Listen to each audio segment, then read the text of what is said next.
Hello everyone. Today we'll be seeing the matrix method of circular convolution.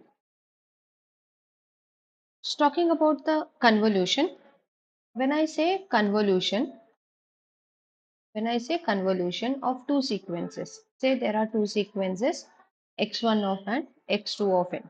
Okay, there are two sequences, right? So convolution means keeping one signal constant. Either you can keep x1 of n constant or you can keep x2 of n constant. Okay, but it is keeping one signal constant, moving the other signal,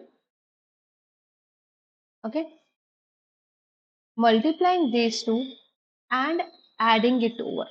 So this formula y of n equals to summation m is equal to 0 to capital N minus 1 x of m x2 of n minus m. This is the formula if I want to go for linear convolution, right? Circular convolution is repeating the signal, repeating the position of the signal. So I write it in here. Okay, so this is the formula for circular convolution. So convolution basically, as I said, keep any one signal constant, keep any one signal constant, either x1 of n or x2 of n, move the other signal, overlap and add, overlap and add, right? So we'll take an example on this. Let this be an example, okay, where x1 of n is of length 4, x2 of n is a sequence of length 4, okay. So as per the formula, see, this is your y of n. So these small n values, I'm going to substitute from 0, 1, 2, up till capital N minus 1. So for this example, capital N stays 4. So I'm going to substitute capital N values as 0, 1, 2, 3. Okay. So see the formula here. I have substituted y of n as y of 0, y of 1, y of 2 and y of 3. Okay. So you can see it here. Right. Okay.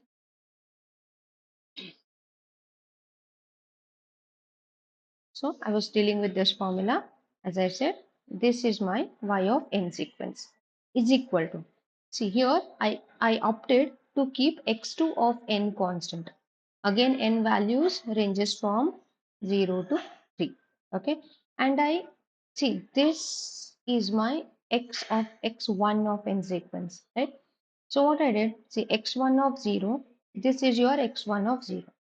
So x1 of 0 is 1, x1 of 1 is this, so I made it 2, x1 of 2 is 3, x1 of 3 is 4. Okay, so this is my x1 of sequence, this is my x1 of sequence. Okay, x. Now we are going to shift this, right? As I said, I kept one signal constant, x2 of n we kept constant. Now I'm gonna move x1 of n, right? How did I move it? Just a minute. Right, so see, moving is what? In the second column, I'll bring this here. If this comes here, the next signal shifts here. The next sample, x2 of n, shifts here. The last sample goes back at the top, right?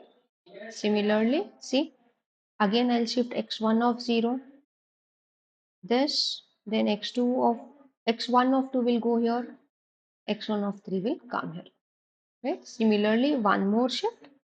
So x1 of 0, the next signal goes at the top, right? This signal comes here, x1 of 3 comes here, right?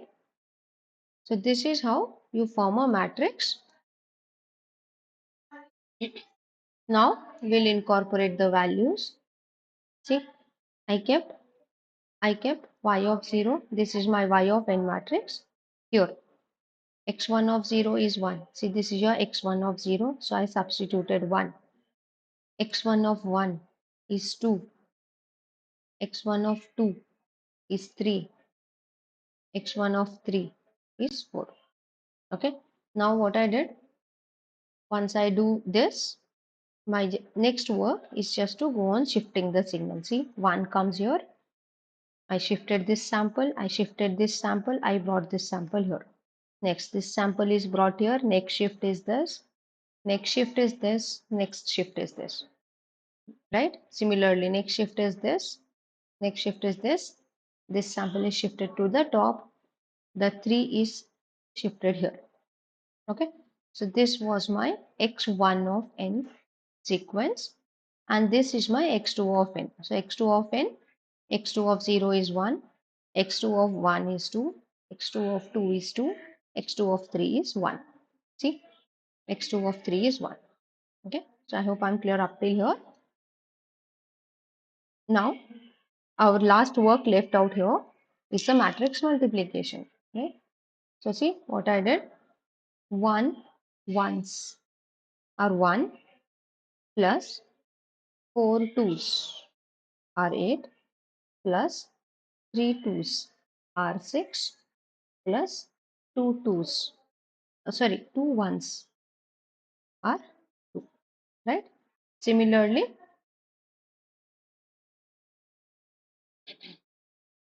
see, the next one is this. Multiply this. 2 ones are 2 plus 1 twos are 2 plus 4 twos are 8 plus 3 ones are 3. Okay. Next, coming to next part. See, 3 ones are 3 plus 2 twos are 4. 1 twos are 2 plus 4 ones are 4. In the similar way, we formed this one. Okay.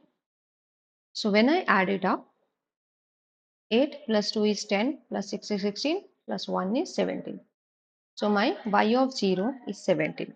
Similarly, see 8, 9, 10 plus 2, 12 plus 3, 15. Similarly, 4 plus 4, 8 plus 2, 10, 11, 12, 13. Okay. So we just need to add up all this and get your final answer. Okay. So see your final answer. Therefore, your final answer y of n is 17, 15, 13, 15. So I mean the 4-point circular convolution of x1 of n and x2 of n is this. This is my final answer. Right? Now, I would like you to make some points clear. If x1 of n is a length of sequence 4 and x2 of n is a length of sequence 2, then your first work is to bring this sequence x2 of n to length 4 by padding zeros. Okay. See, for example, if x1 of n is a sequence of this, okay, these are the 4 samples, and x2 of n is given as length 2, and you are asked to do 4-point circular convolution. So your work is what? To get x2 of n equal to length 4 and then do the circular convolution. Similarly, if you are asked to carry out 5-point circular convolution, your work is to bring x1 of n to length 5 by appending 1 0. Similarly, bring x2 of n to length 5 by appending 3 zeros. Then you calculate y of n as x1 of n 5-point circular convolution x2 of n. Right? So this is the whole concept of circular convolution. Hope the things are clear. Thank you.